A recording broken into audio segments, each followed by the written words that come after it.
लम्हे तवक़ुफ़ के बगैर उन्होंने जवाब मुझे दिया था। अल्लाह को हाज़िर नाज़िर जान के कह रहा हूँ कि मुझसे कहा तारीख़ में मुसलमान बाबरी मस्जिद कभी नहीं ले सकेंगे।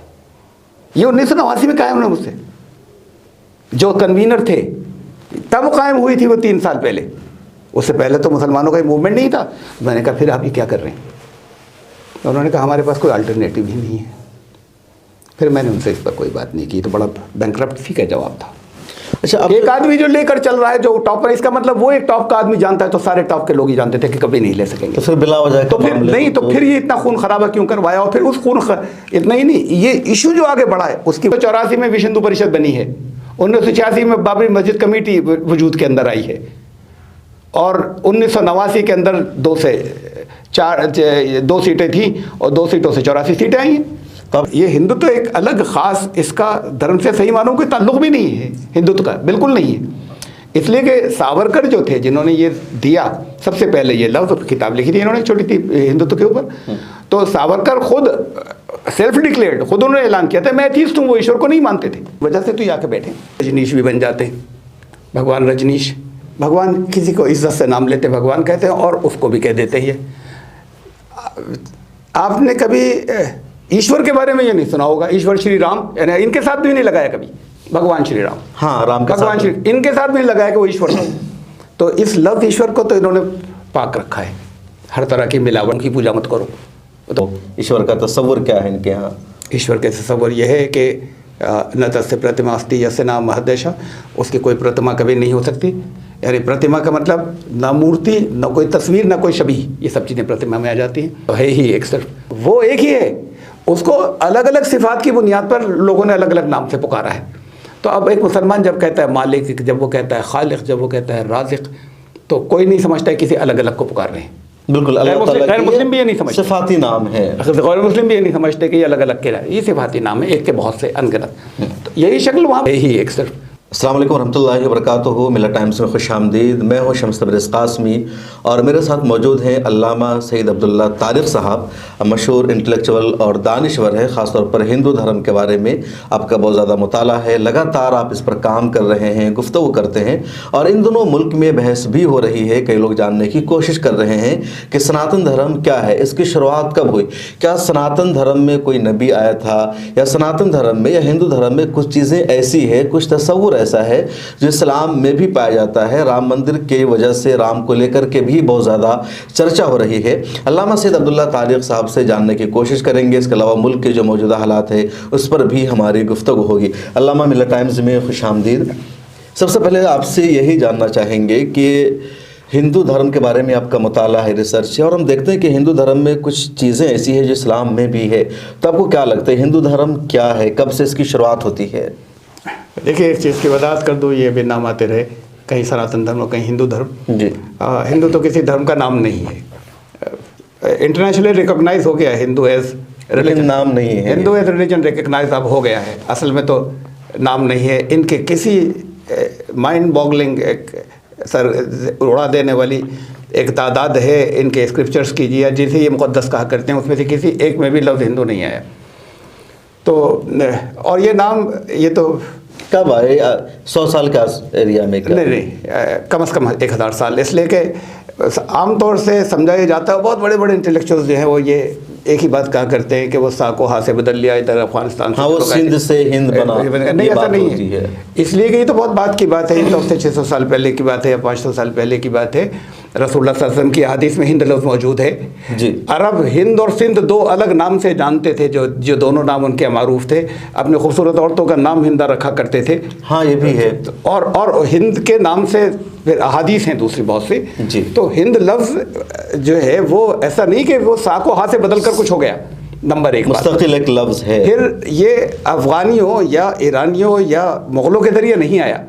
तो यहाँ पर मालाबार के साहिल पर कुछ अरब ताजर उतरे थे।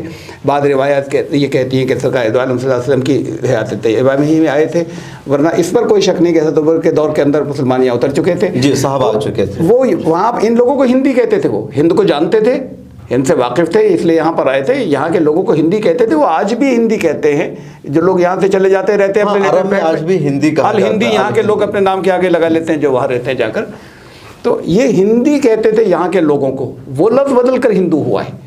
कि यहाँ के रहने वाले, तो असल में हिंदू लफ्ज़ का मतलब तो ये था हिंदुस्तान के रहने वाले, जो अब करीब में कभी एक आध दफ़ा इन्होंने, हमारे प्राइम मिनिस्टर ने कहा या एक आध दफ़ा भागवत साहब ने करीब में कहा, हम तो इसे 30 साल से कहते चले आ रहे हैं। लेकिन हिंदू होना, और सब लोग, हम भी हिंदू होने पे गर्व करेंगे और करते हैं, लेकिन तब जब कॉन्स्टिट्यूशन में उसकी ये डिफाइन कर दिया जाएगा, इसका किसी अकीदे से कोई मतलब मोहन भागवत साहब ने पिछले दिनों एक स्पीच में कहा था कि जितने भारतीय हैं वो सब हिंदू हैं, क्योंकि बाहर इनको हिंदी कहा जाता है, और हिंदू एक तहजीब और कौम का नाम है, इबादत का, पूजा का तरीका सब बिल्कुल सही है, हकीकत है। लेकिन इसे कॉन्स्टिट्यूशन में लाए ना, इस डेफिनेशन को, एक बयान ये हो और अब आने लगे और उसको पेश किया जाए एक धर्म की हैसियत से, तो ये तो दो अलग अलग बातें हो गई। कहें कि हिंदू वो है जो यहाँ का रहने वाला, जिसका डिफाइन करे वाज़ेह तौर पर, जिसका किसी मजहबी तस्वुरात से कोई ताल्लुक ना हो, तो ठीक है, हम मुस्लिम हैं, हम हिंदू हैं, कोई ईसाई है हिंदू है, कोई सनातन धर्मी है वो हिंदू है। हाँ, जैसे तुर्क का एक पूरा इलाका है तो मुसलमान है, अपने आप को तुर्क कहते हैं, एक पारस या फारस का इलाका है वो मुसलमान है, फारसी ईरानी कहलाते हैं अपने आप को। खैर, तो हमारी जो गुफ्तगू हो रही थी ये वो है सनातन धर्म। सनातन धर्म कब से उसकी शुरुआत? इतनी सी बात और बीच में कह दूं कि असल में तो एक नया नाम और आ गया ना 100 साल पहले, हिंदुत्व। हाँ, एक नया नाम, नामों की एक सीरीज चली आ रही है, हिंदुत्व जो आया। हाँ, नामों की एक सीरीज चली आ रही है, जिसकी बुनियाद ही असल में तो मुस्लिम दुश्मनी पर थी, जहाँ से वो शुरू हुआ था। जो कुछ भी वजूहात रही हों, चाहे उसमें मुसलमानों की गलतियाँ हों, चाहे उनकी गलत फहमियाँ हों, लेकिन उनको मुसलमानों से नफरत थी। तो ये हिंदुत्व जो कुछ वो लेके आए थे वो तो अब से 100 साल पहले की बात है, और वो कोई ऐसी चीज़ नहीं है जो प्राचीन हो या कदीम हो जो इस मुल्क के अंदर चली आ रही है। तो इसे हम इसको भी छोड़ें, हिंदुत्व को भी छोड़ें, और हम हिंदू को भी छोड़ें, और हिंदुइज्म को भी छोड़ें। असल नाम इनका सनातन धर्म, सनातन धर्म नाम है इनका। तो आपने सिमिलैरिटीज़ की बात की, मैं मौलाना शम्स नवीद उस्मानी रहमतुल्लाह अलैह मेरे मुरब्बी उस्ताद थे, और आपके नाम में शम्स शामिल है, तो इतना हिस्सा तो आपका ही मुश्तरक है, इसलिए कुछ मुश्तरक बुनियादों की बात आपने दरियाफ़्त की। वो देखिए, मुश्तरक कहाँ, मुसलमानों के नुक़्ते नज़र कितनी अहम बात है कि कुरान ये कहता है कि इस्लाम के बारे में, इस्लाम के बहुत से सिफाती नाम कुरान ने बताए, और इस्लाम खुद एक सिफाती नाम है। तो इसमें एक जगह पे कुरान ने कहा कि वज़ालिका दीनुल क़य्यिम, ये इस्लाम तो दीन क़य्यिम है जी। दीन का बिल्कुल सही मुतरादिफ, जैसे एग्जैक्ट इक्विवेलेंट लफ्ज़ है धर्म, मज़हब नहीं। अच्छा, धर्म मज़हब, दीन और मज़हब में फ़र्क है, हमारे यहाँ एक माने में बोला जाने लग गया। हाँ, फ़र्क है बिल्कुल। तो धर्म रिलीजन भी नहीं, और क़य्यिम उसे कहते हैं जो हमेशा से कायम हो, सनातन उसे कहते हैं जो सदा से सीधा चला रहा हो। तो ये एग्जैक्ट ट्रांसलेशन है, इसमें कोई खींचातानी नहीं है। सनातन धर्म दीन क़य्यिम, ये जहाँ कुरान ने कहा ये सनातन धर्म है, तो नाम भी नहीं बदला जी। जब ये कुरान ये कह रहा है कि दीन शुरू से चला आ रहा है, कोई मोहम्मद रसूलुल्लाह सल्लल्लाहु अलैहि वसल्लम से नहीं चला है, बिल्कुल। तो जब नहीं चला तो कहा, तो कुरान ने ये वो बहुत अहम बात है और बड़ी बात है कि जिसे लोग आमतौर से नहीं समझे थे, कि कुरान ने नाम भी नहीं बदला, सिर्फ उसे अरबी ज़बान में बताया कि ये सनातन धर्म है, लेकिन सनातन धर्म की सही शक्ल है जो अब जो है, इसलिए कि वहाँ से यहाँ तक आते आते बहुत सी चीज़ें वक्त के साथ बेमरूर ज़माना से बदल जाती हैं, कुछ बदल जाती हैं, कुछ बदल दी जाती हैं। तो यही सनातन धर्म है, ये असल सनातन धर्म। तो दावा करते हैं, तो जाहिर है आज भी जब कुरान पिछली चीज़ों के बारे में ये कहता है, पिछली किताबों के सिलसिले में, एक बात तो कहता है इन पर ईमान लाओ जी, ये भी कहता है कुरान के युहर्रिफूनल कलिमा मवाज़ी, इन्होंने सियाक़ व सबक़ बदल दिए। ये भी कहता है यक्तुमुल किताब बियदीहिम सुम्मा यक़ूलूना हाज़ा मिन इंदिल्लाह, अपनी तरफ से लिख लेते हैं, कहते हैं अल्लाह की तरफ से है। और ये भी कहता है फ़ीहा हुदा व नूर, हिदायत और नूर आज भी है। तो पार्ट उनका वो है जिसके अंदर हिदायत और नूर आज भी है। तो वो हिस्से उनके वाकई चमकते हुए हैं, और वही हिस्से मुमकिन है जिसे हम सिमिलैरिटीज़ कहते हैं या यकसानियत, जो यहाँ पर मौजूद है अपनी उसी शक्ल में जैसे मोहम्मद रसूलुल्लाह सल्लल्लाहु अलैहि वसल्लम से मिली थी। अगर वही चीज़ें वहाँ पर ज़बान के फ़र्क के साथ में अगर मिल रही हैं, और दरमियान में और दूसरे स्क्रिप्चर्स में दूसरे मज़ाहिब के भी मिल रही हैं, तो वो हम उसे यकसानियत का नाम दें, तो असल में तो वो अगर ये सारी यकसानियत यही वो है कि जो सही हिस्सा था और बाकी उसके अलावा जो कुछ है या इसके ख़िलाफ़ कम अज़ कम जो कुछ है वो फिर लोगों ने उसके अंदर शामिल कर लिया है। तो क्या कुछ है, जैसे कुछ मिसालों से आप समझाएं कि हिंदू या जो सनातन धर्म है, हिंदू धर्म बोलना ही अब हम बंद करेंगे, तो जो सनातन धर्म है या जिसको इस्लाम धर्म कहा मैं कह सकूं दोनों तो एक है, बट अभी का जो सनातन धर्म जिसको कहा जा रहा है, तो उसमें क्या कुछ है जो तस्वुर इस्लाम में भी है?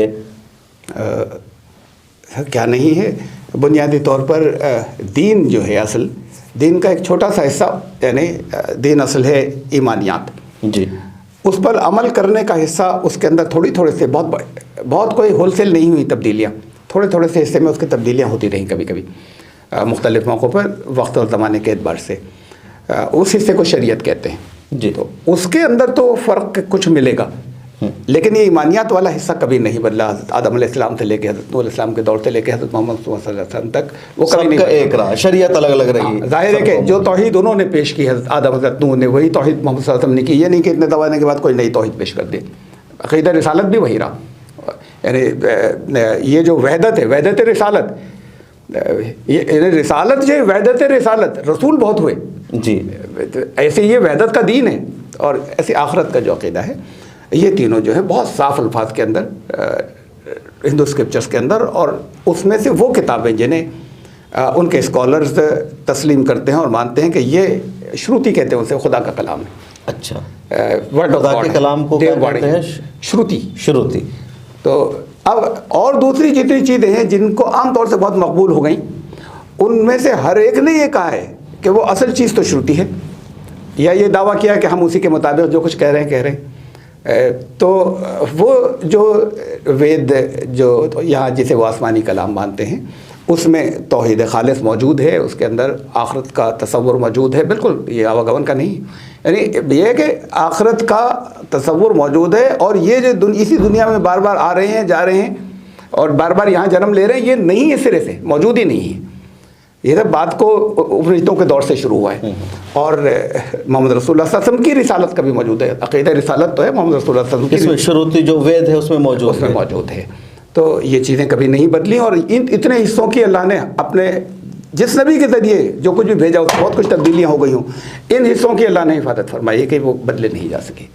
और आज भी अच्छा, जैसे देखते हैं वो भी एक भगवान को भी मानते हैं, बहुत सारे भगवान की पूजा भी करते हैं, कभी कहते हैं कि यही भगवान है, कभी कहते हैं असल भगवान कोई और है, ये उनके अवतार हैं या इनके ज़रिए वहाँ तक हमें पहुँचना है।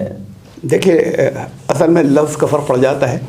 भगवान तो श्री रजनीश भी बन जाते हैं, भगवान रजनीश, भगवान किसी को इज्जत से नाम लेते भगवान कहते हैं, और उसको भी कह देते हैं। आपने कभी ईश्वर के बारे में ये नहीं सुना होगा, ईश्वर श्री राम, यानी इनके साथ भी नहीं लगाया कभी भगवान श्री राम। हाँ, राम के भगवान श्री, इनके साथ भी नहीं लगाया कि वो ईश्वर है। तो इस लफ्ज़ ईश्वर को तो इन्होंने पाक रखा है हर तरह की मिलावट या हर तरह के शिर्क से। ईश्वर एक है, तो यहाँ ईश्वर लफ्ज़ की कोई जमा नहीं है कि बहुत से ईश्वरों की पूजा मत करो, वो तो है ही एक सिर्फ।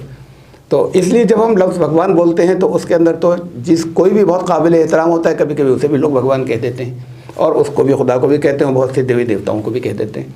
तो इसलिए फिर वो लफ्ज़ ईश्वर अगर हम लें या ब्रह्म लें, ये दोनों ब्रह्म, परब्रह्म, ईश्वर या परमेश्वर, तो ये वो अल्फाज हैं कि जो एक खुदा के लिए इस्तेमाल होते हैं। तो इसलिए ज़्यादा अच्छा है कि हम इसकी हम बात करें, एक परमेश्वर की या एक ईश्वर की बात। जो ईश्वर है क्या है इनके यहाँ, वो ईश्वर का तस्वुर क्या है इनके यहाँ? ईश्वर के तस्वुर यह है कि न तस्य प्रतिमा अस्ति यस्य नाम महदेशा, उसकी कोई प्रतिमा कभी नहीं हो सकती। यानी प्रतिमा का मतलब ना मूर्ति, न कोई तस्वीर, ना कोई शबीह, ये सब चीज़ें प्रतिमा में आ जाती हैं। यस्य नाम महदेशा, जिसके सिर्फ जिक्र और याद जो है वही सबसे महान यश अन्य की है। उसके बारे में कहा कि स एश एक विदे के, वो एक है और वही असल में एक है, सिर्फ वही एक अकेला ऐसा एक है। उसके बारे में ये कहा कि तस्ते भक्तिवान सा श्याम, हे ईश्वर हम सिर्फ तेरे ही बंदे हों, सिर्फ तेरी ही उपासना करें, सिर्फ तेरी बात, सिर्फ इतना नहीं कि सिर्फ तेरी ही करें, माँ चिदन यद विशंस, किसी और की न करें। तो ये भी मौजूद है।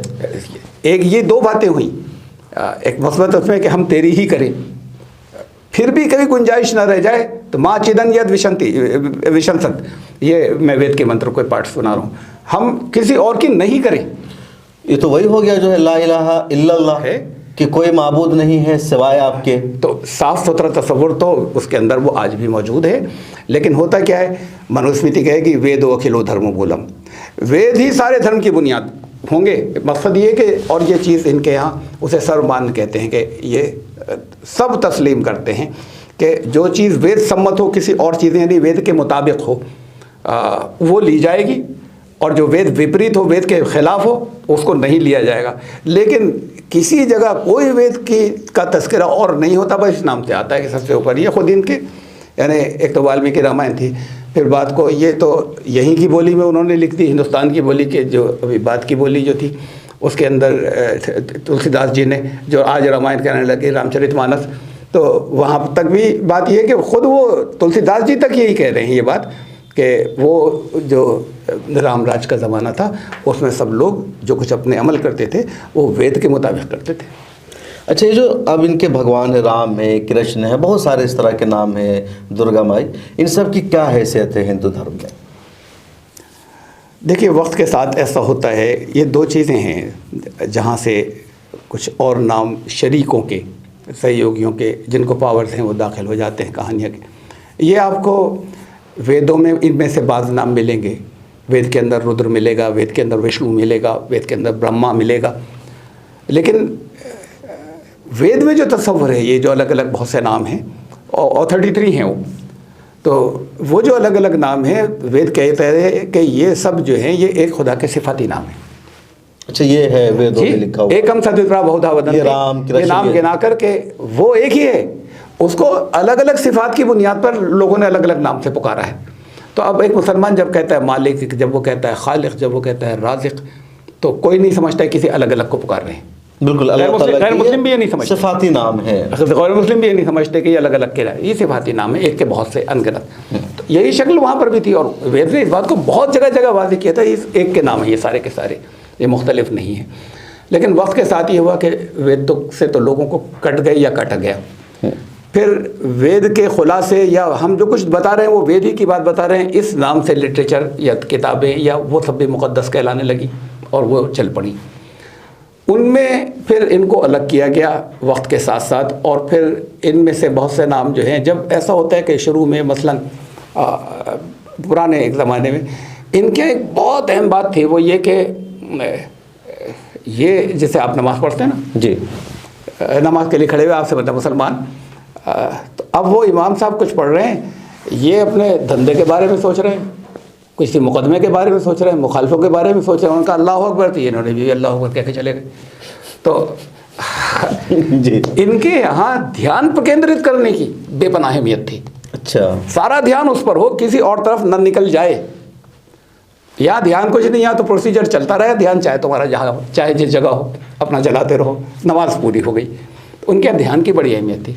ध्यान की बात यह है कि हम आप इस वक्त एक बात कर रहे हैं, आप मेरे साथ मुतवज्जे हैं जी, तो इस वक्त आप मुल्क की पॉलिटिक्स के बारे में नहीं सोच रहे। इंसान का जहन एक वक्त में एक बात सोचता है, सच्चाई है। अगर दो एक साथ नहीं सोचता, तो अगर वो एक मालिक या एक खुदा या एक ईश्वर पर ध्यान केंद्रित करेगा या तवज्जो मरकूज करेगा तो बाकी सबसे कट जाएगा, और अगर इधर कुछ सोचेगा तो उससे कट जाएगा। अब अपनी मुकदमे में अपने अच्छे ये सब चीज़ें चल रही हैं, अल्लाह अकबर की आवाज़ आई, फिर इधर आ गया, फिर वापस चला गया उधर, तो जब वहाँ सोच रहा होगा तो खुदा से कट गया। तो असल तो नीयत यहाँ पर ये थी, इन्नी वजहतु वजहिया लिल्लज़ी फ़तरा समावाति वल अर्ज़ हनीफ़ा। अब मैं सब तरफ से कटने के बाद उस यकसू होकर उस एक की तरफ आ गया हूँ, वमा अना मिनल मुशरिकीन, ये थी असल नीयत। यानी मैं शिर्क नहीं करूँगा का मतलब वहाँ पर तो था कि इस नमाज में कोई और नहीं आएगा, भाई वो तो शिर्क हो जाएगा, शरीक हो जाएगा उसके अंदर। तो अब सब कुछ होता है, प्रोसीजर रह गया, उसके ऊपर मुसलमानों में से नमाज में मुलाकात, नमाज में उसकी तरफ तवज्जो मरकूज़ होना, ये नाम ही ख़त्म हो गया, अहमियत ही गई, ये सिखाया भी नहीं जाता। और कहा था रसूलुल्लाह सल्लल्लाहु अलैहि वसल्लम ने होना है, आप फरमाएंगे तो मैं हवाले दे दूँगा। तो बहरहाल इनके यहाँ वो बाकी है बेपनाह, ये बहुत अहम बात है, ये रूह है, वो बाकी है, ध्यान केंद्रित करना है, तवज्जो मरकूज़ करना है। तो अब ये कहते हैं कि अगर कोई चीज़ सामने नहीं होगी तो काहे पर करें, निराकार पर कैसे ध्यान केंद्रित करें, कोई ना कोई तो आकार आएगा। जब हम कोई शक्ल सूरत नहीं है, कोई शबीह नहीं है, उसका ध्यान करें, तो जिसकी कोई शबीह नहीं है उसका ध्यान करें कैसे, कोई कुछ आ जाता है सामने। रसूल ने दिया था इसका हल, जानते थे वो। रसूलुल्लाह सल्लल्लाहु अलैहि वसल्लम ने कहा कि अंताबदुल्लाह कान्नका तराह, बंदगी जब करो किसी भी तरह की, नमाज भी जी, ऐसे जैसे तुम उसे देख रहे हो। बेशक ये तो वही बात थी जो इन्होंने रखी, ये हिंदुओं ने रखी कि अब देखने की बात करते हैं हम, लेकिन फिर कोई तस्वीर आ जाती है, तो फिर उन्होंने कहा ये तुम नहीं कर पाओगे। यही बात उन्होंने कहा कि ये, इसलिए कि ये कहते हैं ये तो सब खवास की बात है, ये अवाम नहीं कर सकते। उन्होंने भी यही कहा ये नहीं कर पाओगे शुरू में, तो आसान शुरू कहाँ से करो, फ़इन्नहु यराका, ये मत सोचो वो कैसा है, ये मत सोचो कि तुम उसे देख रहे हो, ध्यान इस पर केंद्रित करो, तवज्जो इस पर मरकूज करो, मेडिटेट इसके ऊपर करो कि वो तुम्हें देख रहा है और यहाँ मौजूद है। तो अब जब इस पर सारी तवज्जो होगी तो फिर आपका ध्यान और तरफ नहीं जाएगा। मुसलमान नमाज ऐसे शुरू नहीं करते, ऐसे दरमियान में ये तवज्जो, ये चीज़ नहीं रहती, नमाज ख़त्म होते वक्त भी ये नहीं होती। इन्हें कुछ पढ़ना है, कुछ आसन है, तो यहाँ से तो रूह निकल गई, जिस्म रह गया। उनके यहाँ वो रूह बाकी है, जिस्म बदल गया। तो हुआ ये कि उन्होंने तवज्जो मरकूज़ करना है। अब शुरू के लोगों ने सिखाया आवाम को, पुराने ऋषियों ने, देखो ये बिंदी बना दी, इस पर ध्यान केंद्रित करो, ऐसे होगी मश्क, अभ्यास है, इसको देखते रहना, इसे देखते रहना। अब वो बिंदी, एक पत्थर ला के रख लिया उन्होंने, इस पर तवज्जो मरकूज़ करना। फिर वो जो उसकी सिफ़ात थी, उन सिफ़ात को इस पत्थर ने शक्लें बदली, सिफ़ात को मुतशक्किल किया, उसकी ज़ात को नहीं किया था। किसी के 4 हाथ नहीं होते, खुदा का जो निराकार है तो उसका तो सवाल ही नहीं। उन्होंने सर्वशक्तिमान कादिर मुतलक लोगों को समझाने के लिए किसी दौर के, जब उस दौर की इंटेलिजेंस कम होती थी, तो 4 हाथ बना के रख दिया कि ये सिफत है उसकी। किसी के 3 सर नहीं होते, सर्वदर्शी, बसीर और नज़ीर और खबीर, सबको देखता है, तो उन्होंने 3 सर बना दिए। अब ये जो पत्थर थे, इस पत्थर ने शक्लें इख्तियार की, किसी का नाम ब्रह्मा हुआ, किसी का विष्णु हुआ, किसी का शिव हुआ। जब अब इन पर फिर कहानियाँ चली, जब शक्लें बन गई तो अब उनकी पत्नियाँ भी हो गई, उनके और चीज़ें भी हो गई, उनकी ज़िंदगी के और वाक़यात भी हो गए। तो रफ्ता रफ्ता खुदा की सिफ़ात की शक्लें बनने की वजह से वो अलग अलग देवी देवता मतलब ये कि खुदा के जो सिफाती नाम होते हैं, उनकी जो सिफतें हैं, उनकी जो खुसूसियात है, वो सुनने वाला है, देखने वाला है, हर चीज़ पर नज़र रखने वाला है।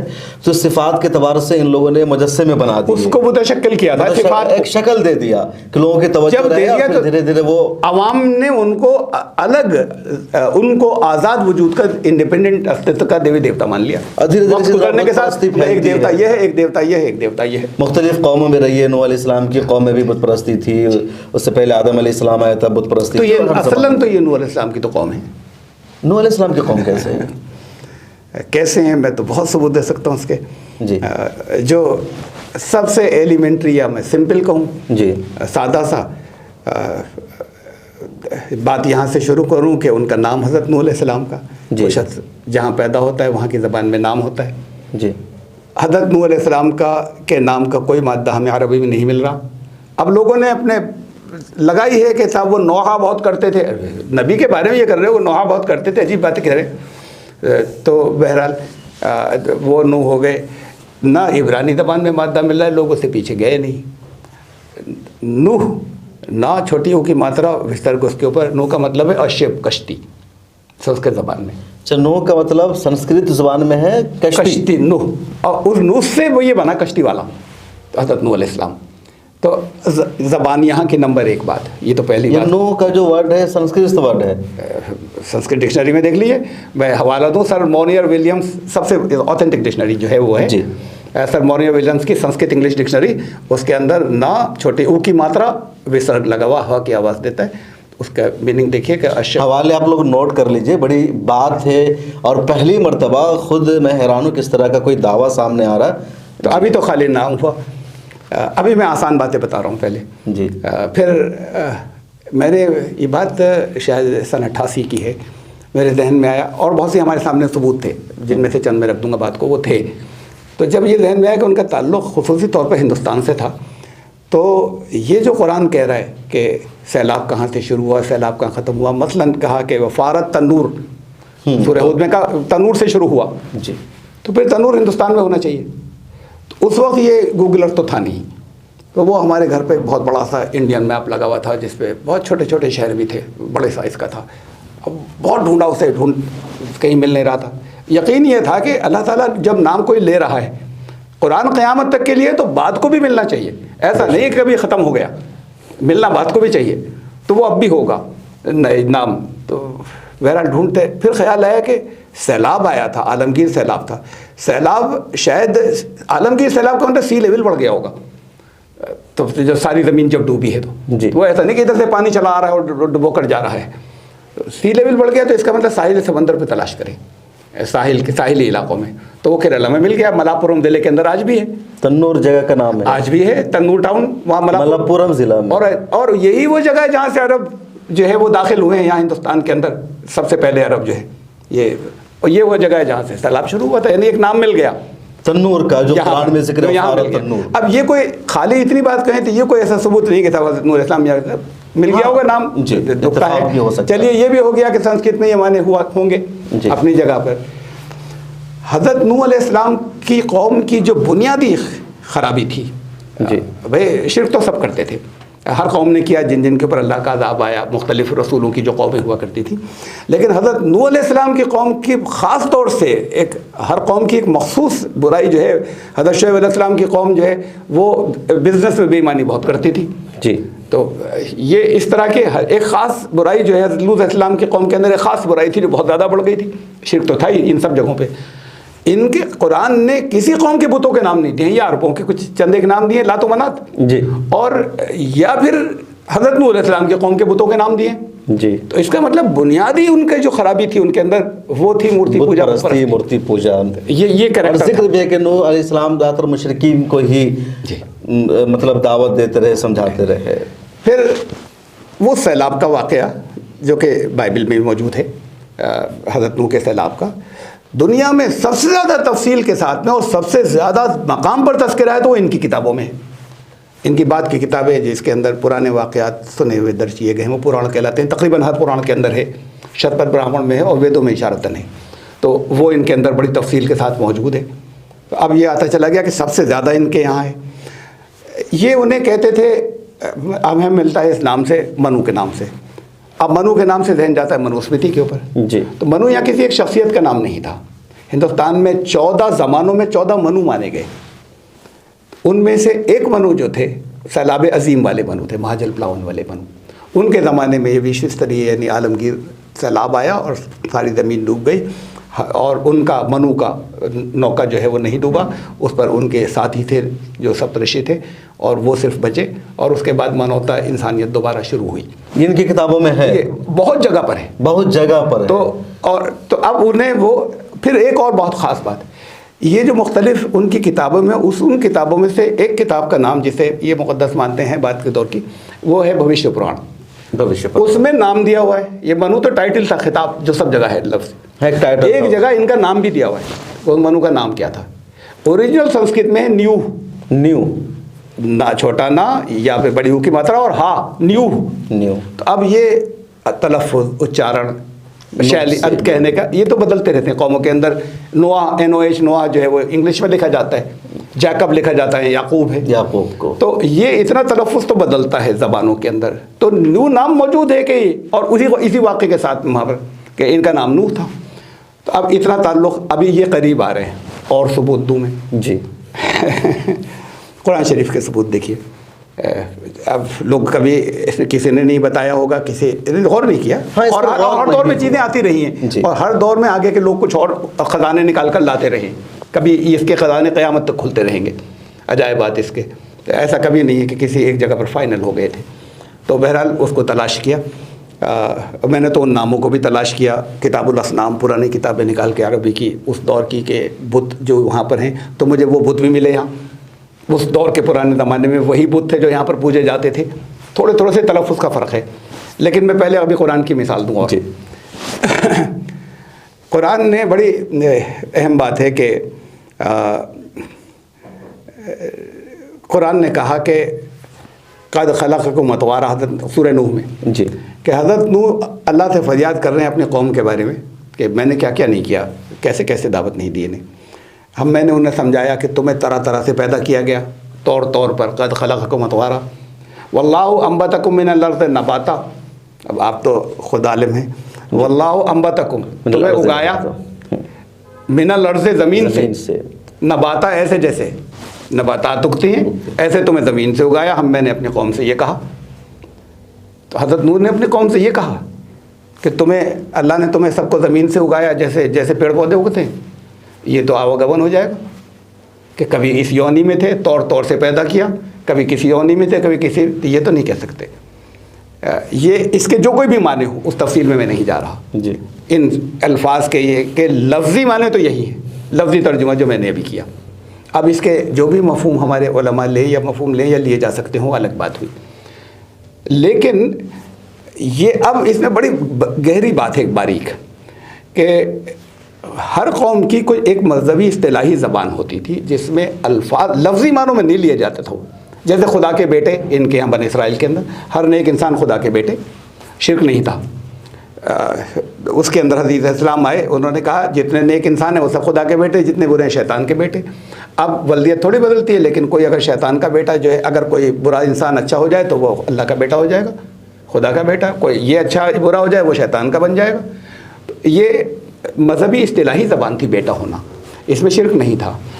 ईसाइयों ने ये किया कि ओनली बीगॉटन सन ऑफ गॉड, हकीकी इकलौता बेटा, उसको लफ्ज़ी माने दे दिए, उस लफ्ज़ी माने को हकीकी माने बता दिया जी, लिटरल मीनिंग को थी इस्तिलाही ज़बान, फिर वो शिर्क हो गया, एक ख़ास अक़ीदा बन गया। ऐसे ही एक कौम वो थी कि जिसके लफ्ज़ी इस्तिलाह, वो जो इस्तिलाही ज़बान थी अगर उसे मैं लिटरल मीनिंग में ले गया हूँ तो आवागमन हो जाएगा। तो ये कुरान ने ज़बान इस्तेमाल की है, उसके माने जो कुछ भी रहे हों, ये उनकी मजहबी इस्तिलाही ज़बान थी। तो हज़रत नूह की कौम वो कौम थी जिसके अंदर, जिसकी मजहबी इस्तिलाही ज़बान को जब उन्होंने ईसाइयों की तरह बिगाड़ा और लफ्ज़ी मानों में ले लिया तो वो अक़ीदा बन गया कि जो आवागमन का अक़ीदा है। और इशारे बताऊँ कुरान के जी, सूरह हूद के अंदर बड़े अजीब अल्फाज हैं, दूसरे नबियों ने नहीं कहा या दूसरे रसूलों ने उनका कि इनकी कौम के जो मलाए कौम थे, सरदारान, बड़े बड़े ऊँची ज़ात के लोग, वो आके कहते थे तुम्हारी बात तो हम सुने, लेकिन ये जो तुम्हारे पास बैठे हुए हैं हम आए कैसे। अल्फाज वहाँ हैं, अराज़िलुना बादियर राय, हमारी नज़रों में तो ये रज़ील हैं, ये इनके करीब हम नहीं आ सकते, अछूत हैं, लफ्ज़ रज़ील इस्तेमाल किया जी। तो ये नहीं कि भी गरीब लोग हैं इनको हटाओ है। तो ये हमारे नज़र में ये सब यूँ उस जाति के हैं कि इनके करीब हम नहीं आ सकते, इन्हें हटाओ तो मैं आऊँ, तो हम लोग तुम्हारी बात सुने। हज़रत ने कहा इन्हें कैसे हटाऊँ जिन्होंने अल्लाह को दिल में जगह दी। तो इसका मतलब ये है कि हज़रत नूह की कौम वो कौम थी जिसमें जन्म से, पैदाइश से ऊंच नीच का तसव्वुर था कि ऊंची जाति के नीची जाति के करीब भी नहीं आ सकते थे, और वो कौम यही है। तो अब ये तो सारे मैं दिखाता चला जा रहा हूँ कि बहुत हैं। मैं ये पूरा एक मौजू है जिसके ऊपर मैं 2 घंटे में सबूत देता चला जाऊँ। गौर इतना नहीं किया गया, कुरान से साबित है, रसूलुल्लाह सल्लल्लाहु अलैहि वसल्लम की हदीस से साबित है, यहाँ जो आसार मिलते हैं इनकी किताबों उससे साबित है कि हज़रत नूह का ताल्लुक़ मख़सूस तौर पर इस मुल्क से था। तो हज़रत नूह अलैहिस्सलाम मतलब इसी कौम के नबी, हज़रत हूद अलैहिस्सलाम भी इसी कौम के नबी? नहीं हज़रत, अच्छा हज़रत हूद नहीं, हज़रत वो सूरह हूद में ही तज़किरा है, तज़किरा है, बट ये हज़रत नूह अलैहिस्सलाम के साथ ख़ास है। अच्छा, जैसे आपने जिक्र किया हज़रत नूह अलैहिस्सलाम का, कुछ लोग ये भी कहते हैं कि हज़रत नूह अलैहिस्सलाम की जो 3 औलाद थी, तो उसमें से एक जिनका नाम साम, हम, याफिस, तो कहते हैं जिनका नाम साम था उनका ही बदला हुआ नाम राम है, वो इधर आ गए थे। पूरा जो एशिया है या ख़ास तौर पर साउथ एशिया, ये उनकी नस्ल से है। हाँ, ये तो ज़रा दूर की कौड़ी है, लेकिन जो कौमों का माइग्रेशन है जिसमें ये कहा गया है या जो तहक़ीक़ात लोगों ने की है कि बेबीलोना से, बाबुल के इलाके से, इराक़ का, जहाँ से लोग क़दीम इराक़ वो बेबीलोना कहलाता था, बाबुल, वहाँ से आर्यन या हिंदुस्तान के अंदर दाखिल हुए। आज तो ये लोग कहने लगे ये जन्मे हम लोग। तो बहरहाल जो तहक़ीक़ात बताती रही हैं, तो उसके मुताबिक वहाँ से माइग्रेट करके ये लोग यहाँ पर आए उस इलाके से। हज़रत इब्राहीम अलैहिस्सलाम का जो ओरिजिनल नाम था, ये बाइबल में मिलता है कि ओरिजिनल नाम जो उनका था वो था अबराम, अबराम, ABRAM, अबराम। आपको उर्दू बाइबल में भी अबराम लिखा हुआ मिलेगा। और फिर उन्होंने ख़ुद अपना नाम अल्लाह के हुक्म से चेंज करने के बाद इब्राहीम कर लिया था, अब्राहम, इंग्लिश में है अब्राहम, इब्राहीम कर लिया था। तो ओरिजिनल अब पहले अब्राम था, फिर इब्राहीम कर लिया था उन्होंने। तो ये बहुत सी झलकियाँ, वो किस्से कहानियाँ जो हैं वो इधर मिल रही हैं। वहाँ मिस्र में रा जो है वो देवता माना जाता था, सबसे बड़ा रा। और फिर यहाँ की जो संस्कृत के अंदर ज़बान की रिवायत ये है कि जब कोई नाउन होता है तो उसके आखिर में एक बिंदी ऊपर लगाते हैं, वो माँ की आवाज़ देता है। रा को अगर खाली नाम बोले तो राम कहा जाएगा। तो सबसे बड़ा देवता जो है वहाँ पर एक तस्वुर चला रहा था राम नाम का, राम। तो ये नाम तो आए, हो सकता है कि उधर से आए हों, मैं हो सकता ही कह दूँ मैं। अच्छा, लेकिन इन लोगों के यहाँ जो कुछ है वो इतना ज़रूर है जिसको इन्होंने गडमड कर दिया है। रामचंद्र जी अलग हैं, राम अलग है। ये कैसे दोनों अलग अलग कौन है? अच्छा, पहले मैं बताता हूँ कौन है। लेकिन रामचंद्र, अगर राम को खुदा का नाम मान लें, बात की बात है जी, तो उसके सिफाती नाम जैसे रहमान रहीम ये सब भी सिफाती नाम है। अगर मान लें तो कमरुर रहमान खुदा का चांद, रामचंद्र, रामचंद्र राम नहीं हुए, मतलब रामचंद्र वही कमरुर रहमान रहमान नहीं हुआ। कमरुर रहमान और रामचंद्र एक है, मैं ये कह रहा हूँ, हाँ माना के एतबार से मतलब कमरुर रहमान रहमान नहीं होगा, बिल्कुल नहीं होगा। रामचंद्र राम नहीं है। इनके ये तो वो तो खुद अपनी नजात के लिए राम को पुकारा करते थे और उनकी इबादत करते थे। राम रामाय नमः ये राम तारक मंत्र कहलाता है। राम जी को, रामचंद्र जी को नजात देने वाला मंत्र राम तारक मंत्र, राम रामाय नमः। तो अब और उसके बाद जो रामचंद्र जी की कहानी या किस्सा या जो कुछ भी हमें मिलता है, चाहे उसे ये लोग तारीख़ कहें चाहे उसे कोई कहानी माने, उसकी सबसे पहली सोर्स, उससे पहले कोई वजूद नहीं है इस नाम का, वो है वाल्मीकि रामायण। उसके बाद बहुत रामायणें लिखी गई। वाल्मीकि रामायण ओरिजिनल सोर्स है। वाल्मीकि रामायण के अंदर यह है कि जब किस ज़माने में लिखा गया वाल्मीकि रामायण? ज़माना तो इनकी तारीख़ तो इनके यहाँ किसी चीज़ की नहीं मिलती, लेकिन ये कि अच्छा खासा कदीम है। बाज़ तो उसे लाखों साल तक ले जाते हैं, बाज़ उसको जो है वो 4-5 हज़ार साल पहले कहते हैं। उसमें से किसी चीज़ को कुछ नहीं माना जा सकता, मालूम नहीं, उसे छोड़ें हम। लेकिन और ये जो रामचंद्र जी के बारे में जो वाल्मीकि जी ने जो कुछ लिखा है, और वही सबसे पहली सोर्स है मालूमात की, उसके अंदर कई कांड हैं, यानी बड़े बाब जो कहलाते हैं, जैसे किताब कहलाती है कि ये किताब जो कई चैप्टर हैं, हाँ जो चैप्टर्स हुआ करते हैं, किताब सलात, किताब और वो तो ऐसे वो उसके उसमें जो है इसके अंदर कांड कहलाते हैं, कांड कहलाते रामायण के अंदर, वाल्मीकि रामायण के अंदर। तो उसका जो छठा कांड है युद्ध कांड, उस छठे कांड के युद्ध कांड के अंदर एक जो श्लोक है, वो श्लोक है कि रामचंद्र जी जो हैं राघवश्चापि, राघव ख़ानदान के थे, रघुवंशी थे, और वो भी राघवश्चापि धर्मात्मा, बहुत ऊंचे धर्मात्मा थे वो। राघवश्चापि धर्मात्मा प्राप्य राज्य मनुत्तमम, वो जब वो अजीम दर्जे का, उत्तम से भी उत्तम, ऊंचे से भी ऊंचे दर्जे का जब राजपाट उनको हासिल हो गया, उसके बाद फिर उन्होंने ईजे फिर इबादत शुरू की, बंदगी शुरू की। ईजे बहु विधेयर यज्ञ, तरह तरह के इज्तिमाई मनासिक थे, उनके ज़रिए उसे याद उस एक सर्वशक्तिमान की कादिर मुतलक की बंदगी स्टार्ट कर दी। सस्तः अपने बच्चों को लेकर, बच्चों को साथ में लिया उन्होंने। सस्तः बांधवा भ्रातृ और बांधवा, अपने भाइयों को सबको बुलाकर, अपने सारे रिश्तेदारों को बिठाकर उसकी बंदगी में लग गए। तो अगर ये खुदा थे तो किसकी बंदगी में लग गए? ये तो खुद सबसे पहली सोर्स है। उसका मैंने आपको श्लोक सुनाया कि जब वो राम राज्य उन्होंने प्राप्त कर लिया तो फिर वो शुक्राने के अंदर तो फिर उनका सारा वक्त इसमें गुजरता था कि तरह तरह के यज्ञ या तरह तरह के इज्तिमाई मनासिक के ज़रिए उसकी बंदगी में, जिसमें वो सबको शरीक करते थे, बेटों को भी, अपने भाइयों को भी और अपने रिश्तेदारों को भी। मतलब तो वो खुद खुदी की इबादत कर रहे हैं।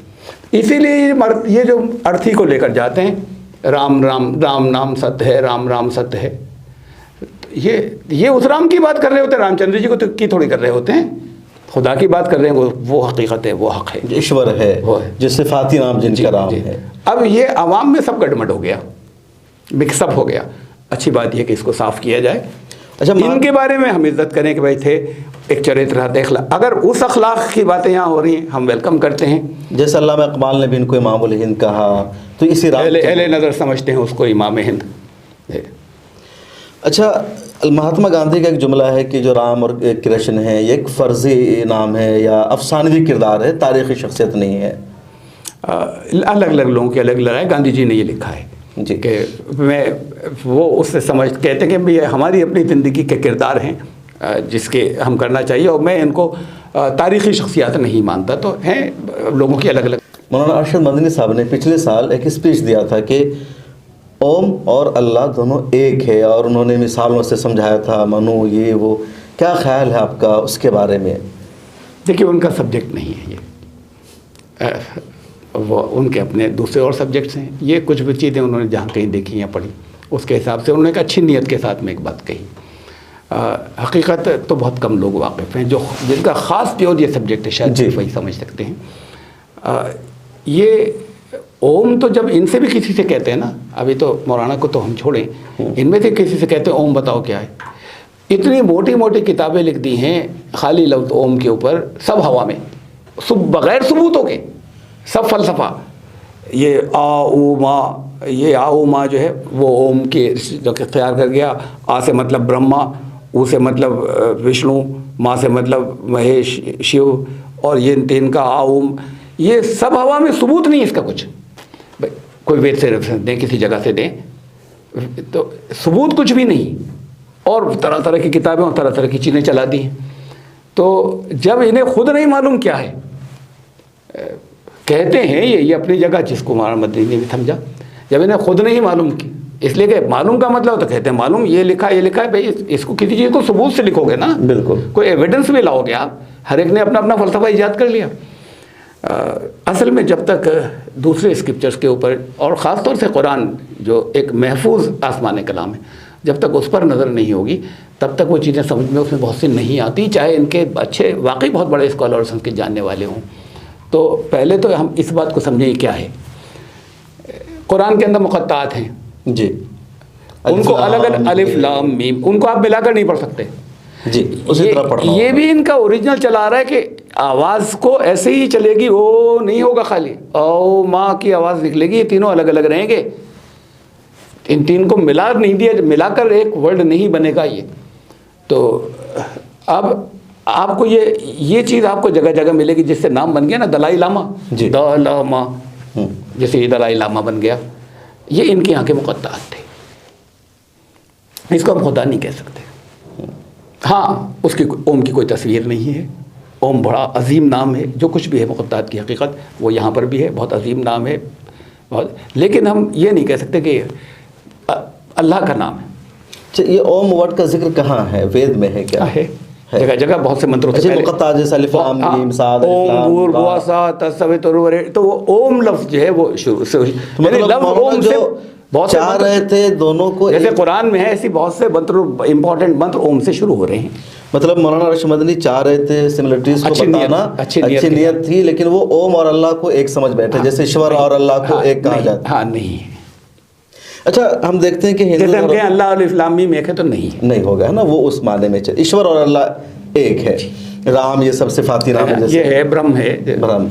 अच्छा, जैसे हिंदू धर्म में जन्नत का तस्वुर है, जहन्नम का तस्वुर है, मौत के बाद का उनके यहाँ कुछ तस्वुर है, कुछ इस्लाम में भी पाया जाता है, मतलब तो है ही हमारे यहाँ, इस पर ईमान लाना ज़रूरी है।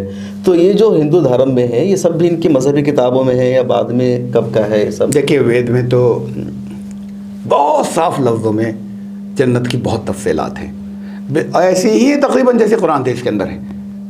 मसलन अथर्ववेद के अंदर तो बहुत हैं। अथर्ववेद का चौथा 4-34 2 हवाला जो है उसके अंदर चौथा कांड और 34वां सूक्त, तो उसका 2 से लेकर 6 तक मंत्र की तफसील तो बिल्कुल ऐसी है कि वो शहद की नहरें और दूध की और उसके किनारों वाली, और के अंदर फूल खिले होंगे, ये सब तुम्हारे जन्नत में हर तरह के ऐशो आराम, जैसे कुरान में है। हाँ, जैसे कुरान में है सर, ये सब जन्नत के तज़किरे जो है वहाँ पर मौजूद हैं। ये दुआएं मौजूद हैं कि हम हमेशा की, यानी कि वहाँ से यहाँ पे आ जाएं, फिर हमेशा की स्वर्ग जो है वो उसकी तमन्ना करें, वहाँ पर उस अमर लोक में तुम्हें खुदा ले जाए, वहाँ हमको अमर कर दे स्वर्ग लोक के अंदर।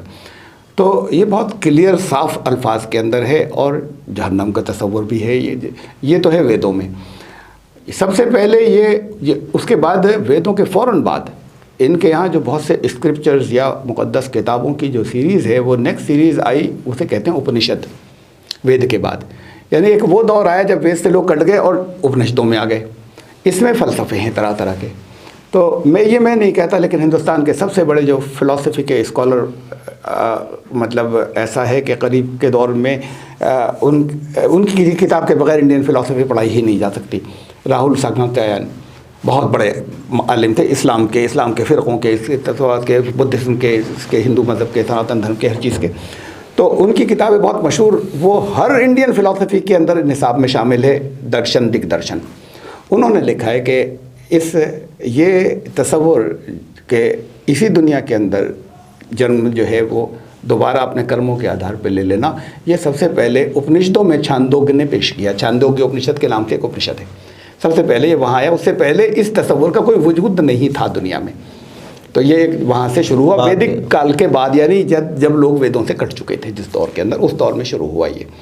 और उनका कहना यही है, उनका तजदिया है, और बहुत बड़े उस्ताद हैं वो इंडियन फ़िलासफ़ी के।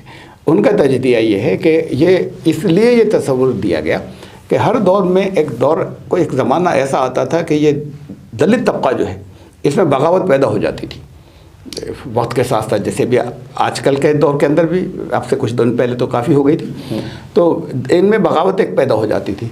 तो हर दौर के अंदर उस वक्त के का जो तबका था, जो रूलिंग तबका था, वो इनको डाइवर्जन्स देता था कुछ नए अकायद के ज़रिए।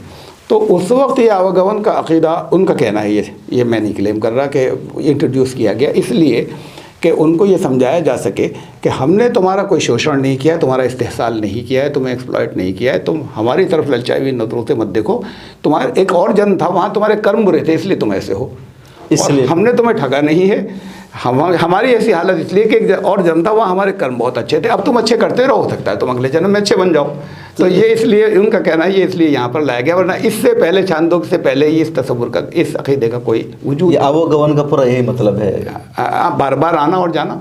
बिल्कुल। वरना आवागमन, खाली लफ्ज़ आवागमन की बात करें तो हम भी मानते हैं कि हाँ, दुनिया में हम आते हैं और यहाँ से जाते हैं, आवागमन आना और वरना नहीं जाना। अच्छा, हिंदू धर्म के बारे में बहुत सारी मालूमात मिली है, बहुत सारी इन्फॉर्मेशन आई है। जो हिंदू सनातन धर्म के बारे में, जी हाँ, सनातन धर्म जो वेद में है, जो कोई मजहबी किताबों में है, हाँ वेद में है, और जो बिगड़ गया है। और आज का जो हिंदू धर्म है, तो जो असल सनातन धर्म है, और आज जिसको हिंदुइज्म कहा जा रहा है या हिंदुत्व कहा जा रहा है, क्या फ़र्क है, कितना बदल गया? तो बिल्कुल अलग चीज़ चली गई। हिंदू तो हिंदू जो धर्म कहलाने लग गया है, हिंदू मज़हब, उससे बिल्कुल अलग हो गई। इसमें बड़ी वसअतें हैं, जो हिंदुइज्म या हिंदू मज़हब कहलाने लगा कि हर एक का हिंदुत्व है, हाँ, इसमें बहुत वसअतें हैं, आपस में मोहब्बतें हैं, इसके अंदर हर एक के साथ में एडजस्टमेंट्स हैं। एक ही घर के अंदर अलग अलग अक़ायद के लोग रहें, एक दूसरे से खुश हैं, कोई हर्ज नहीं है। और ये हिंदू तो एक अलग ख़ास, इसका धर्म से सही मानों कोई ताल्लुक़ भी नहीं है, हिंदुत्व का बिल्कुल नहीं है। इसलिए कि सावरकर जो थे, जिन्होंने ये दिया, सबसे पहले ये लफ्ज़ किताब लिखी थी इन्होंने, छोटी थी, हिंदुत्व के ऊपर। तो सावरकर खुद सेल्फ डिक्लेयर्ड, खुद उन्होंने ऐलान किया था मैं एथीस्ट हूँ, वो ईश्वर को नहीं मानते थे। तो जब वो एथीस्ट थे, मुल्हिद, और खुदा को नहीं मानते थे, तो धर्म का तो सवाल ही नहीं देने का।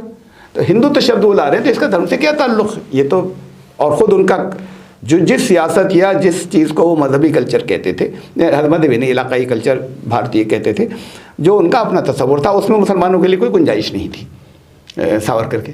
तो हिंदू तो उनके की एक डेफिनेशन के हिसाब से एक चीज़ निकल कर आई है, तो उसमें उसके अंदर झलकियाँ भी उन्हीं के जो अपनी जो उनके तस्वुरात थे उसकी हैं। जैसे भी इन्होंने राम मंदिर बनाया बाबरी मस्जिद की जगह पर, उसका उद्घाटन किया, पूजा पाठ हुई, तो इसको सनातन धर्म का ही पार्ट माना जा रहा है। तो क्या आपको लगता है जो इनके धर्म का है वही कुछ हुआ है, या हट करके, जैसे शंकराचार्यों ने बाइकआउट किया, कहा ये हमारे धर्म का अपमान हो रहा है?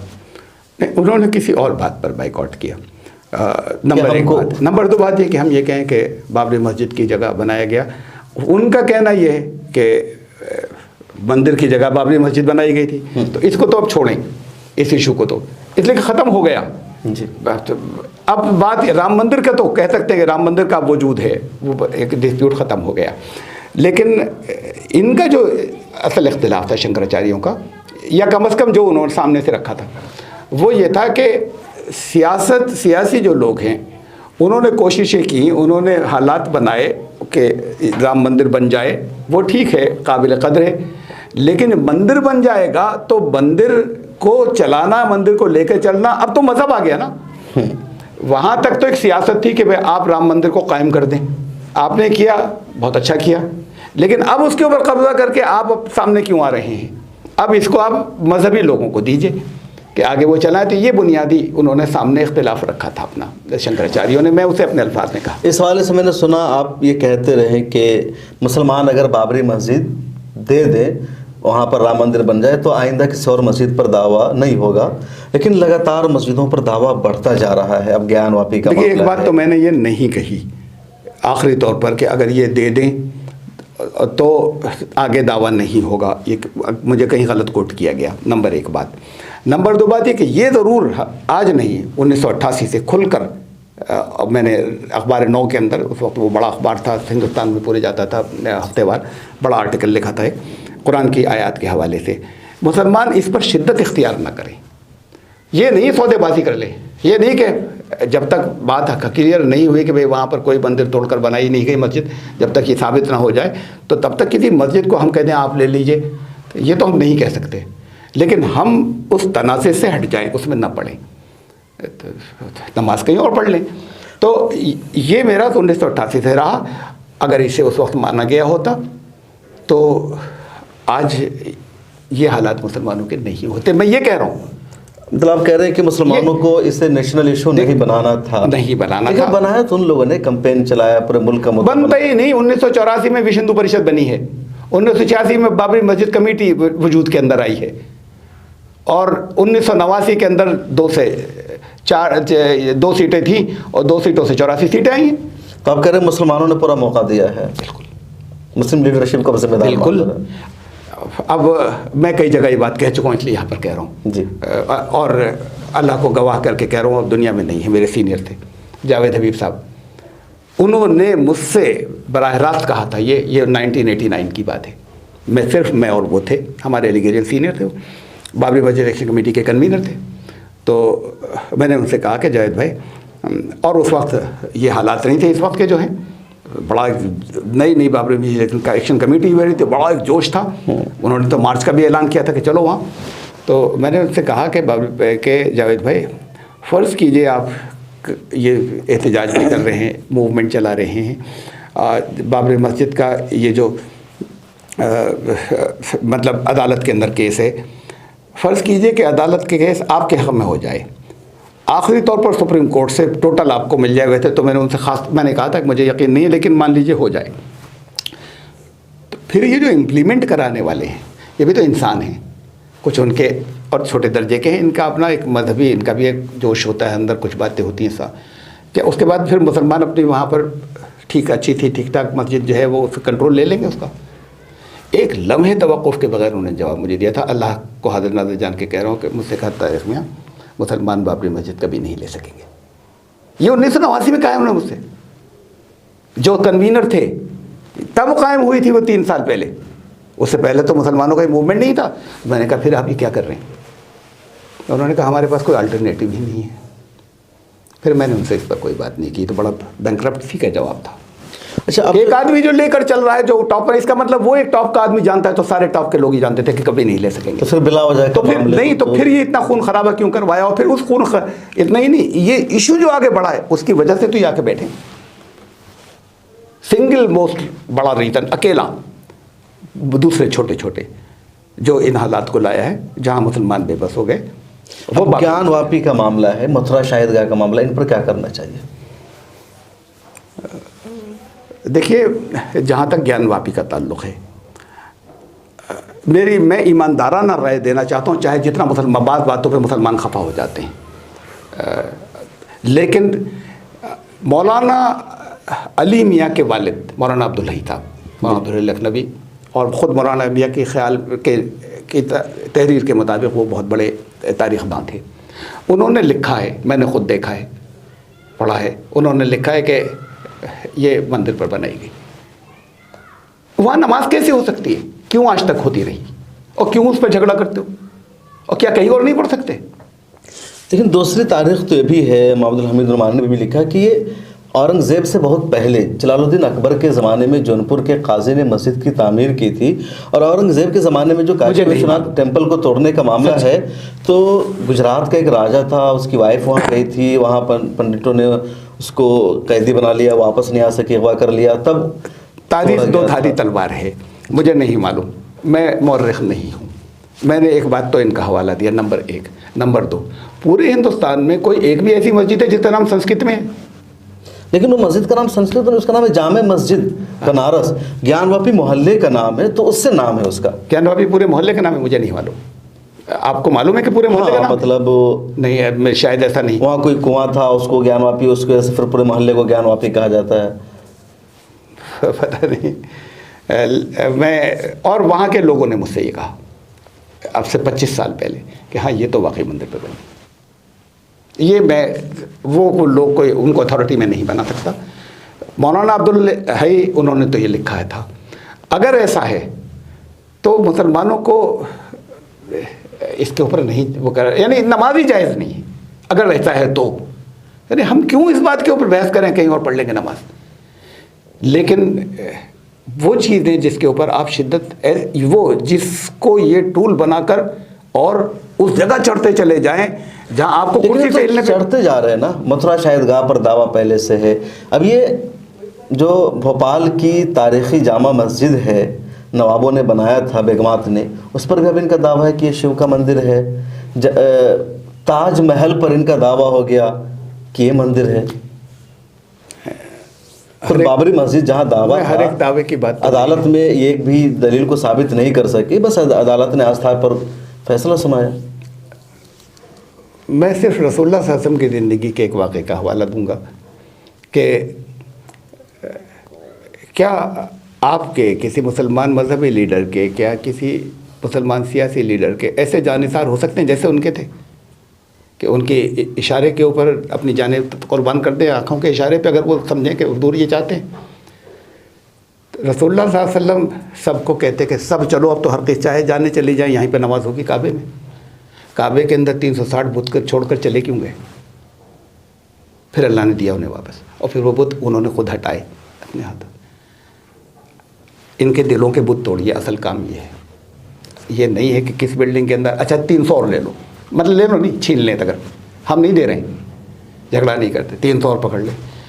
करने का काम कुछ और था। इनके दिलों के बुत तोड़िए, करना क्या है? अपने हाथ से वहाँ से निकाल दें, अपने हाथ से मूर्तियाँ हटा दें, एक ईश्वर का नाम वहाँ से पुकारा जाने लग गया है। ये है काम, ये आपसे नहीं रुक सकेगा। आप 300 भी नहीं रुकेंगी। जब बात आ गई ईश्वर की, और यहीं पर हम इंटरव्यू ख़त्म करने जा रहे हैं, काफ़ी लंबी बातचीत हो गई। इस्लाम दीन क़य्यिम है, सबसे पुराना है, आदम अलैहिस्सलाम से इसकी शुरुआत होती है। लेकिन इस्लाम के बारे में एक ये कंसेप्ट बन गया कि नबी करीम मोहम्मद अरबी सल्लल्लाहु अलैहि वसल्लम लेकर के आए हैं, और बार बार कहा भी जाता है कि जो इस्लाम है ये 1400 साल पुराना है, ईसाई धर्म उससे पुराना है, सनातन धर्म तो सबसे पुराना है। तो ये कहाँ से इस तरह का हुआ, कहाँ कमी हो गई, और क्यों नहीं बताया गया कि ये शरीयत अलग है, इस्लाम और जो दीन है वो सबसे पुराना है? क्यों नहीं बताया गया? ये झगड़ा गलत है कि इस्लाम पुराना है या सनातन धर्म पुराना है। जब दीन की बुनियाद ये है कि ईश्वर एक है या अल्लाह एक है, और ये नामों का, ज़बानों का फ़र्क है। जब दीन की बुनियाद ये है, और वाकई यही है दीन की बुनियाद, तो एक खुदा का दिया हुआ दीन कहें चाहे धर्म कहें, वो 3 या 4 या 10 या 2 भी कैसे हो जाएंगे, वो तो एक ही होगा। बिल्कुल, वो हमेशा एक रहेगा। तो उनका दीन भी एक होगा। तो अब उसको जिस जगह, जिस इलाके के अंदर आया, वहाँ की ज़बान के अंदर सबसे पहले आया, तो वहाँ की ज़बान के अंदर जो है वो अगर सनातन धर्म कहा गया हो, इनकी ज़बान के अंदर उसका सिफाती नाम अगर इस्लाम रखा गया हो। हम ये देखें बुनियादी चीज़ें एक हैं या नहीं हैं, और इस चीज़ को रखें। आज क्या है मसलन ये कि इनके यहाँ 3 तरह के रास्ते माने जाते हैं मुक्ति के लिए। या तो तुम अपना लो भक्ति मार्ग, कुछ मत सोचो किसी कर्म और इसको हो गया, ये सब को छोड़ दो, भक्ति, डूब जाना उसकी मोहब्बत में, भक्ति मार्ग। और भक्ति के ऊपर फिर बहुत से फ़िरक़े हैं भक्ति मार्ग वाले, तो बस इसी से मुक्ति हो जाएगी। एक दूसरा गिरोह है, सिलसिला एक पूरा, वो है ज्ञान मार्ग का। ये भक्ति और ये सब छोटी चीज़ें हैं। असल तो ये कि ज्ञान अगर बिल्कुल अपने सही गहराई के साथ में उतर जाए तो मुक्ति तो वहीं हो जाती है। और तीसरा सिलसिला है कर्म मार्ग का। अगर ये सब फलसफा की जगह, लेकिन जब तक कर्म नहीं करोगे उसका फल तुम्हें नहीं मिलेगा, सीधी बात है। तो ये जो भक्ति मार्ग है, यह है तौहीद। ये जो ज्ञान मार्ग है, ये है कलाम इलाही, रिसालत और अक़ीदा कुतुब। और ये जो कर्म मार्ग है, ये है अक़ीदा आखिरत। सिर्फ ये कि भाषा बदलेंगे, तौहीद, रिसालत, आखिरत, ये सब ज़रूरी है। इनका एक बैलेंस और तबादुल होना चाहिए। ये नहीं कि खाली एक तौहीद पर निकल पड़े और सबको छोड़ दिया, खाली रिसालत पे निकल चढ़े। तो ये असल में ये नाम बदले हुए हैं जो कि इनके यहाँ सब चले आ रहे हैं ऐसे। तो इसे समझाने की ज़रूरत है कि चीज़ें अलग नहीं रही हैं, ज़बानें बदली हैं, और उसको वापस खुदा के कलाम की तरफ आइए वहाँ। और मुसलमान भी आए वापस उधर, डिफरेंट सोर्सेज से लेते हैं, उधर नहीं आते। अच्छा, अभी जिनका वेद है कि वही वेद है जिसमें सारी बातें हैं, या इन्होंने बदल दिया है? नहीं, बहुत बड़ा हिस्सा वो है। अगर वो नहीं होता तो रसूलुल्लाह सल्लल्लाहु अलैहि वसल्लम की वाज़ेह पेशिनगोइयाँ कैसे होती? जो कब के हैं ये, कोई कहता है अरबों साल है, उसे तो छोड़े, कोई कहता है लाखों साल पुराने हैं। कम से कम ये जो मगरबी जो मुसन्निफीन हैं, मुस्तशरिकीन, उन्होंने कहा कि हाँ ये 10,000 15,000 साल कबल मसीह के तो हैं, इस दर्जे तक आ गए। अच्छा इतने हैं या इतने पुराने, तो इतने पुराने के अंदर कबल मसीह रसूलुल्लाह सल्लल्लाहु अलैहि वसल्लम के नामों पेशिन गोई और इतनी एक्यूरेट के तौर ज़बूर इंजील में इतनी एक्यूरेट नहीं है, कहाँ से आ गए? तो कम से कम ये तो इल्हामी है इतना हिस्सा तो। बिल्कुल। तो मतलब यहाँ भी कमी हुई इंडियन स्कॉलर्स से, उलमा से, उन्होंने संस्कृत को सीखा नहीं, इनकी किताबों को पढ़ा नहीं। शायद पढ़ते तो चीज़ें सामने आती कि जो इस्लाम है वही उधर भी है, और अच्छे अंदाज में फिर उनको बताया जाता कि आपका धर्म क्या है, आपका दीन क्या है और कहाँ भटक गए हैं। हम तो लफ्ज़ बताना भी कहें ना तो दूसरे को, किसी को ये महसूस है हम छोटे या बड़े, बैठकर बात की जाती। तो फिर जो दो इफ़हाम व तफ़हीम होता, तो जो दो धर्मों की लड़ाई है उसमें कमी आती है, जो नफरत है अभी तो नहीं हिंदू मुसलमान के बीच, ज़बान का फ़र्क रह जाता, लेकिन असल में तो धर्म हमेशा एक रहा है और एक ही रहेगा। बिल्कुल। तो आप हैं अल्लामा सैयद अब्दुल्ला तारिक साहब, जिन्होंने हमें तफसील से बताया कि मुख्तलिफ धर्मों में यकसानियत है, सिमिलरिटीज़ है। धर्मों में नहीं, धर्म ही है कि माफ़ कीजिएगा जी, धर्म एक है, ज़ुबान का फ़र्क है। संस्कृत में उस धर्म को अलग तरह से पेश किया गया है, यानी अल्फाज अलग हैं, इस्लाम में अल्फाज अलग है, जो इंग्लिश लैंग्वेज है, हिब्रू लैंग्वेज है, उसमें अलग अलग है, लेकिन धर्म एक है, ईश्वर और अल्लाह एक है। कहीं अल्लाह कहा जाता है, ईश्वर कहा जाता है, कहीं गॉड कहा जाता है। और जो सबसे अच्छी बात बताई अल्लामा सैयद अब्दुल्ला तारिक ने, हमें भी उसका फ़र्क महसूस रखना चाहिए कि जितने जो हिंदुस्तान के हिंदू हैं जो मुख्तलिफ देवी देवताओं को भगवान मानते हैं, तो इनको भगवान कहते हैं, और भगवान का मतलब खुदा नहीं, अल्लाह के औसाफ में शरीक करना नहीं होता। उसके लिए ईश्वर का लफ्ज़ मानते हैं, और ईश्वर ये भी एक ही मानते हैं, जैसे हम कहते हैं ला इलाहा इल्लल्लाह, कि अल्लाह एक ही है ना, उसके अलावा किसी और की इबादत नहीं की जा सकती। फिर है मोहम्मद रसूलुल्लाह। तो ये सारी बातें आपको कैसे लगी हमारी बातचीत, कमेंट सेक्शन में ज़रूर लिखेगा। अगर आपको लगता है कि इस तरह की गुफ्तगू आनी चाहिए, मुख्तलिफ़ कौमों में धर्म की बुनियाद पर, ज़ुबान की बुनियाद पर जो नफ़रत पाई जा रही है उसको ख़त्म करना चाहिए, सबको एक करीब करना चाहिए, समझाना चाहिए, बताना चाहिए, तो कमेंट सेक्शन में अपनी राय ज़रूर लिखेगा। हम आगे भी अल्लामा से रब्ता करेंगे और इसी तरह की गुफ्तगू आपके सामने लाते रहेंगे। अल्लामा का इस पर रिसर्च है, तवील मुताला है, काम है, आपका मुस्तकिल यूट्यूब चैनल है अल्लामा अब्दुल्ला तारिक के नाम से, वहाँ चीज़ें पेश करते हैं। तो हम यहाँ भी आपको लाते रहेंगे, बताते रहेंगे चीज़ें, क्या है, ताकि इस मिशन में कामयाबी मिल सके। फिर मुलाकात होगी। बहुत शुक्रिया अल्लामा, आपने टाइम दिया और हमारी बातचीत हो सके। बहुत शुक्रिया, जज़ाकल्लाह।